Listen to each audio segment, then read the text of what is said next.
জয় জগন্নাথ। আজ 29শে জুন 2026। আজ হলো জগন্নাথ দেবের স্নান যাত্রা। আর এই পুণ্য তিথিতে আমি রয়েছি দীঘার জগন্নাথ মন্দিরে। জগন্নাথ দেবের স্নান যাত্রা, যেটাকে দেবস্নান পূর্ণিমাও বলা হয়, এটি হলো হিন্দু পঞ্জিকা অনুযায়ী জ্যৈষ্ঠ মাসের পূর্ণিমা তিথিতে পালিত একটি উৎসব। এই দিনটিকে জগন্নাথ দেবের শুভ জন্মতিথি হিসেবেও মানা হয় এবং রথযাত্রার সূচনা পর্ব এটিকে ধরা হয়। অতিরিক্ত স্নানের ফলে দেবতারা অসুস্থ হয়ে পড়েছেন বলে বিশ্বাস করা হয়, তাই 15 দিন সকলের জন্য মন্দিরের দরজা বন্ধ রাখা হয় এবং দেবতার দর্শন পাওয়া যায় না।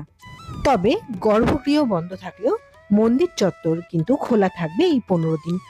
আবার রথের ঠিক আগের দিন অর্থাৎ এবছর 15ই জুলাই সকলের জন্য গর্ভগৃহ উন্মুক্ত করে দেওয়া হবে।